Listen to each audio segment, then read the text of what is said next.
Pessoal, a coisa tá complicada, viu? Eu vou mostrar para vocês dois vídeos hoje, um do deputado Ricardo Salles e o outro da deputada Júlia Zanatta, falando sobre o papel dos militares, juristas e políticos diante da injustiça envolvendo os presos do dia 8 de janeiro. O Ricardo Salles criticou os militares, especialmente o general Dutra, por enganar manifestantes e permitir que fossem presos de forma indiscriminada. Ele também aponta a omissão de juristas, advogados e magistrados, que no passado defendiam os direitos humanos, mas hoje permanecem calados. Por que será, né? Além disso, ele falou da ineficiência do Congresso Nacional, que prioriza interesses próprios ao invés de combater os abusos do judiciário. O deputado pede que o Congresso adote uma postura firme antes que a situação piore ainda mais. E não é só isso não. A deputada também falou sobre os atos do 8 de janeiro. Ela falou sobre a falta de individualização das condutas e citando casos como o de uma cabeleireira presa injustamente. Ela também criticou o ministro Alexandre de Moraes, acusando ele de centralizar as decisões, e também fala das dificuldades para visitar os presos políticos. Ela defende a anistia como essencial para pacificar o país e destaca a crescente descrença da população nas instituições. Mas antes de ver tudo isso, já deixa o like no vídeo e se inscreve no canal para não perder nada por aqui. Mas antes, dá uma olhada nessa tela aqui, olha só o quanto a gente faturou com apenas uma notícia que a gente destacou aqui do Pablo Marçal. Se você quiser entender como fazer isso, né, ganhar dinheiro destacando as notícias aqui, repercutindo na internet, pode ser do Pablo Marçal, do seu time do coração, da seleção brasileira, fofoca, o que for, link na descrição para você. Eu tenho a fama, meu caro Geraldo, de ser sempre mais duro nas falas, né? Então, para não perder a oportunidade, eu vou manter o meu estilo sempre, vou dizer que o primeiro que me envergonha são os militares desse país, que assistiram tudo isso calados, sob o comando daquele general Dutra, deslumbrado, que se prestou ao vergonhoso papel de cercar pessoas inocentes na porta dos quartéis e encaminhá-los, fazendo de conta que estava protegendo essas pessoas, mas estava, na verdade, arregimentando as pessoas, já combinado à época com o então ministro da Justiça, Flávio Dino, e com o presidente Lula, que fez o general ficar inebriado por ter falado ao telefone, arregimentou essas pessoas, iludiu essas pessoas, né? Cometeu o crime de perfídia, que se nós tivéssemos uma justiça militar séria, faria julgar este general Dutra pelo crime de perfídia, encaminhou essas pessoas para a prisão. Pessoas que, como citaram aqui alguns exemplos, mas há vários, pessoas que estavam ali, muitas delas inclusive chegaram depois dos atos, ou não foram lá nos atos. Quer dizer, não houve o menor critério de distinção, de se limitar pelo menos a encaminhar para ser preso quem estava dentro das instalações onde houve a depredação e a invasão. Crime de depredação houve? Sim. Invasão de prédio público? Também. Existe norma para isso, norma penal aplicada com a combinação de pena proporcional e tudo mais, né? Não se dá golpe em feriado com os prédios vazios, não se dá golpe com as pessoas desarmadas. Então é evidente que aquilo não foi golpe. Mas independentemente de ter sido ou não tentativa de golpe, o que os militares fizeram no 8 de janeiro em permitir que se levassem essas pessoas presas e emboscar essas pessoas na porta do quartel foi de uma covardia sem tamanho. Essa covardia não começou no 8 de janeiro. Essa covardia começou quando essas pessoas foram sendo mantidas na porta desses quartéis com a esperança de que algo ia acontecer, de que algo ia ser feito. Ao invés de serem avisados, dizendo, olha, nada vai acontecer, nada foi feito, o Lula ganhou a eleição, vai cada um para sua casa, parem de ficar tomando chuva e serem iludidos aqui na porta desses quartéis.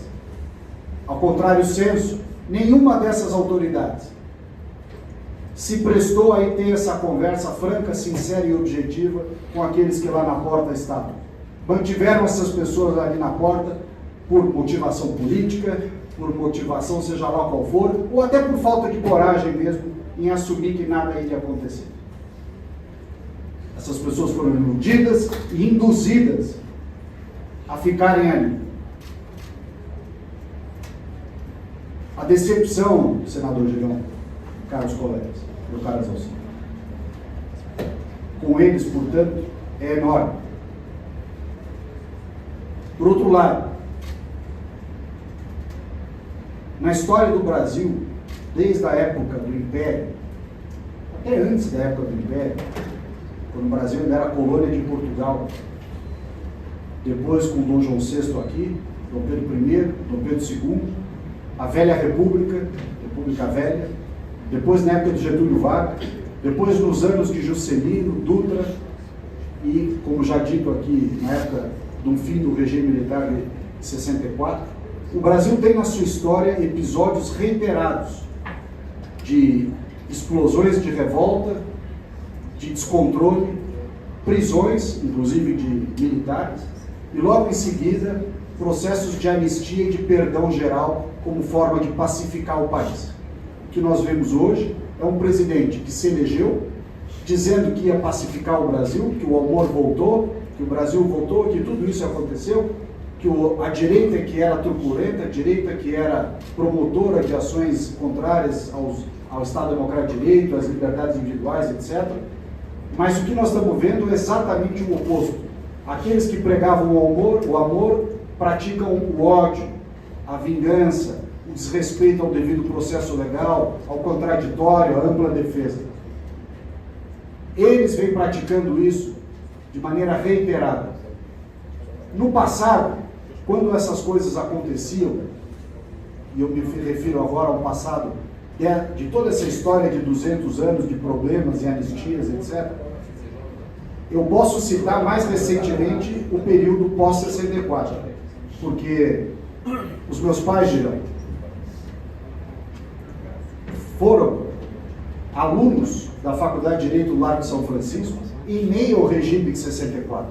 Meu pai formado em 1968 pela Faculdade de Direito do Largo de São Francisco e a minha mãe formada em 1972 pela mesma faculdade. Os seus colegas de faculdade, aqueles que eram de direita, apoiavam o regime à época. Aqueles que eram de esquerda protestavam. E os amigos desses que eram de esquerda iam mais além. Praticaram aqueles atos, muitos dos quais citados aqui, de assalto a banco, sequestro, expropriação, que era o eufemismo que eles diziam para roubo, né? Justiciamento e tantas coisas. Mas naquela época, os juristas com J maiúsculo do Brasil, mesmo aqueles que não eram de esquerda, muitos eram de direita, muitos eram inclusive ministros do Supremo Tribunal Federal à época, muitos eram senadores, se insurgiam contra os abusos e procuravam defender aqueles que estavam sendo, de certa forma, perseguidos, ainda que tivessem praticado algum crime, mas havia uma certa compaixão pelo ser humano, havia uma certa condescendência para com as famílias, mesmo em relação àqueles que estavam presos porque fizeram alguma coisa durante aquele regime de 64. Quantas não foram as famílias de presos políticos de 64, que mesmo presos, ou até em locais não sabidos, que depois a história trouxe que locais não sabidos eram esses, essas famílias procuravam famílias de militares, que estavam no regime para combater os comunistas, procuravam famílias de magistrados, famílias de juristas, que não eram de esquerda, e diziam, por favor, ajuda o meu filho, ajuda a minha mãe, ajuda o meu pai. Ele está sendo torturado, ele está sendo preso, ele está injustamente preso, foi removido para não sei onde. E essas pessoas eram ajudadas. Tantos não foram aqueles que foram libertados durante o regime, porque foram ajudados por outros que não eram de direita, que não eram de esquerda, não eram do seu grupo político, mas não se alinhavam com a injustiça. A família do meu pai, que tem muitos juristas, já há muitas gerações, foi uma dessas famílias que, sendo de direita, foram procurados por integrantes da esquerda para dizer, olha, nos ajude a ter o direito de defesa assegurado, a ter as nossas opiniões, as nossas visões, o nosso acesso. E essas pessoas foram ajudadas. Muitas delas se tornaram, inclusive, depois, parlamentares. Uma se tornou presidente da República, Dilma Rousseff, que era conhecido como Estela, no submundo do crime, do terrorismo contra o Estado, e vários outros, que o Aloysio Nunes Ferreira foi senador dessa casa, era motorista do Marighella. E tantos outros, Zé Dirceu, e por assim vai, Zé Genuíno, e vários outros desconhecidos que foram contemplados pela compaixão, pelo respeito à vida humana, ainda que tenham acontecido abusos e coisas muito graves naquele regime. Portanto, o silêncio, meu caro Gerão, dos atuais juristas, que eu já não digo com J maiúsculo, eu diria com J minúsculo, mesmo os juristas de esquerda, e eu me refiro aqui em especial aos meus colegas advogados, muitos são de esquerda. Aliás, os criminalistas brasileiros, a maioria dos melhores criminalistas brasileiros são de esquerda. E são pessoas que já militavam no fim do regime militar, estão vivas até hoje militando pelos direitos humanos, pela liberdade, pelo direito à livre expressão, e que hoje se calam diante do que está acontecendo. Quando eu os encontro lá em São Paulo, encontro pouco aqui em Brasília, encontro mais em São Paulo, eu digo, por que vocês não falam nada? Quando foi para vocês defenderem o pessoal da esquerda, vocês mostravam todo o seu conhecimento jurídico, a sua indignação, e agora vocês não falam nada. Magistrados não falam nada. Membros do Ministério Público não falam nada. A OAB, me dá vergonha ver a minha entidade, que eu sou obrigado a ficar filiado, se não fosse eu já tinha me desfiliado. A OAB não fala nada.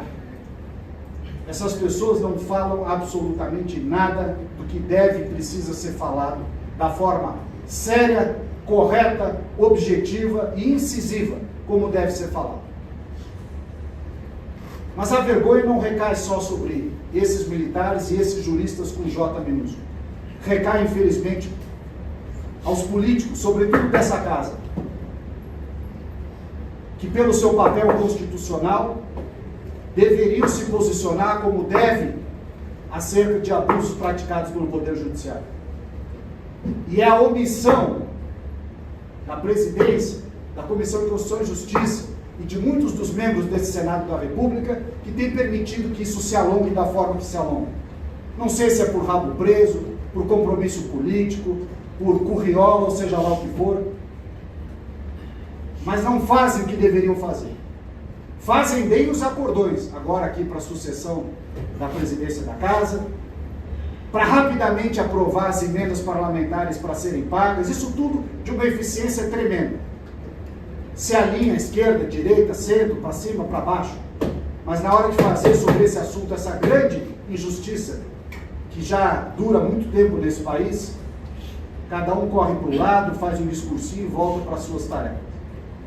A Câmara dos Deputados, sob a presidência da Carolina Detoni, vinha avançando num projeto cuja relatoria era do deputado Rodrigo Valadares, e de novo, a exemplo do que eu disse aqui, também foi atacada por uma manobra regimental que fez mudar o trâmite daquele projeto que estava lá na CCJ por uma tal comissão especial. Tudo em meio ao acordo para se fazer a sucessão da presidência da Câmara dos Deputados. Pois eu digo, ou o Congresso Nacional em ambas as casas, Câmara e Senado, sobretudo o Senado pelo seu papel constitucional, adotam uma outra postura, ou só Deus para salvar realmente a pele desses que estão presos no 8 de janeiro. Muito obrigado. Obrigada, senador Girão. Obrigada também pela audiência, né, que o senhor propôs. Agradecer a deputada Bia, que gentilmente cedeu para falar, que eu preciso sair, mas não posso deixar de falar aqui nessa audiência, até porque isso aqui é um registro histórico. E eu espero que não demore muito para essa injustiça ser reparada, mas isso nós vamos utilizar, nós vamos falar sobre isso por anos e anos. E nós vamos sim, doutora Carolina, me ajuda muito nessa questão da luta pelos presos políticos do dia 8 de janeiro. Nós vamos sim reparar as injustiças. Isso não vai ficar assim. Afinal de contas, nós vamos sim restabelecer o reequilíbrio entre os poderes e o Estado democrático de direito, que se fala tanto, né, da boca para fora. Mas o que acontece aqui, com a falta de individualização das condutas de cada um do dia 8 de janeiro, acabou o Estado Democrático de Direito. Os processos que eu pude acompanhar de perto como da cabeleireira Darisa, de Joinville, e que desde a primeira vez que eu citei o nome dela e o marido dela, que é policial militar do meu estado de Santa Catarina, me permitiu contar a história dela, nós deixamos de falar de números e passamos a falar de seres humanos. Ela chegou em Brasília no dia 8 de janeiro, à noite, senhoras e senhores, à noite, após que já tinha acontecido toda a depredação. Depredação, não é golpe de Estado. Então, e quem depredou deve ser punido, como depredação, não como golpe de Estado. Um golpe de Estado sem armas. Isso quando você tenta explicar isso fora do país, ninguém entende. Começam a rir, começam a dizer achar que a gente está exagerando, o senador Flávio Bolsonaro. E aí quando a gente contextualiza e diz o porquê que tudo isso está acontecendo, porque querem acabar com a figura política do maior líder que esse país já viu, Jair Messias Bolsonaro, e isso tem que ser dito. Então, para pegar ele, eles inventam narrativas e deixam pessoas simples e humildes presas como nós temos até hoje. Esse foi o primeiro tema de interesse meu e continua sendo na minha lista de prioridades o número 1, desde que eu entrei aqui como deputada. Eu procurei o deputado Sanderson, que já estava acompanhando os presos já em janeiro, então eu assumi em fevereiro, procurei o Sanderson, fomos ao Colmeia, também pedimos para ir ao Colmeia. Na primeira vez que eu fui não precisava pedir. Aí como começou muitos deputados indo, lá, o Alexandre de Moraes, não, agora essa turma aí tem que pedir permissão para o dono do Brasil. O Alexandre de Moraes hoje, ele tem uma postura de dono do Brasil, vamos ser bem sinceros aqui. Então a gente passou a pedir para o todo soberano, né, para o magnânimo lá, para a gente ir. Daí ele demorava mais um pouco, mas alguns ele começou a permitir. Então eu olhei nos olhos de cada mulher que estava lá no Colmeia. Elas estavam assustadas, elas estavam perguntando como que a sociedade estava vendo elas, né, quem estava lá fora. E eu prometi, doutora Carolina, que nenhuma daquelas mulheres seria tratada como criminosa. Nós temos falhado quanto a isso? Não, nós temos combatido, nós temos lutado e nós não vamos desistir. No começo era mais difícil, quando eu cheguei no Congresso era proibido falar desse assunto. Não fala desse assunto porque vai ter uns, né, que não vão gostar.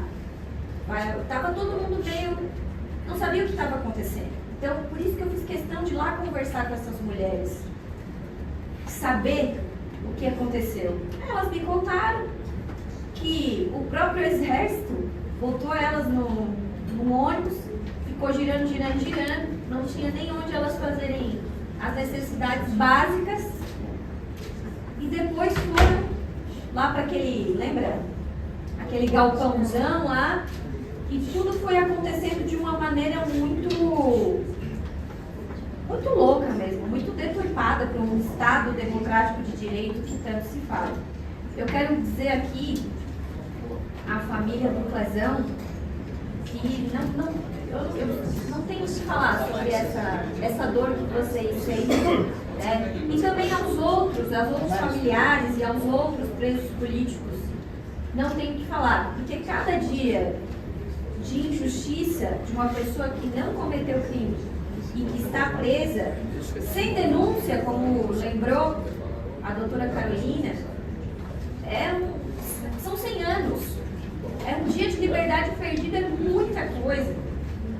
Então, eu tenho enfatizado, e acho que todos nós temos que saber disso, a pacificação desse país não tem outro caminho. Ela passa pela anistia dos presos políticos, passa pela reparação dessa injustiça. Enquanto nós não tivermos a anistia, nós não vamos ficar em paz. E nós queremos, ninguém gosta de ver um brasileiro com raiva de uma instituição, porque isso não é o STF. Eles estão ficando com raiva do Congresso Nacional, estão desacreditados. Porque se eles vão votar, senador, nos senadores, nos deputados, mas depois quem decide tudo é o Supremo Tribunal Federal, então para quê? Para que toda essa estrutura aqui? Então é isso que a gente escuta, porque eu faço questão de sempre estar junto do povo brasileiro, no meu estado de Santa Catarina, claro, conversando com as pessoas. E não tem um dia que eu vá na padaria, que eu vou no mercado, que eu faço as minhas coisas do dia a dia e não vem alguém me perguntar dos presos políticos do dia 8. Então pode ter certeza, todo o Brasil, todo brasileiro está com a sensação de injustiça. Enquanto nós não repararmos essa injustiça, esse país não vai ficar em paz. Por quê? Porque sem justiça, uma sensação de que não existe mais a justiça, as pessoas não acreditam em mais nada. E quando elas não acreditam em mais nada, elas podem acreditar em qualquer coisa. Mas eu digo a vocês, eu faço orações todos os dias, porque nos momentos mais difíceis é quando mais a gente precisa se apegar a Deus. Muito obrigada.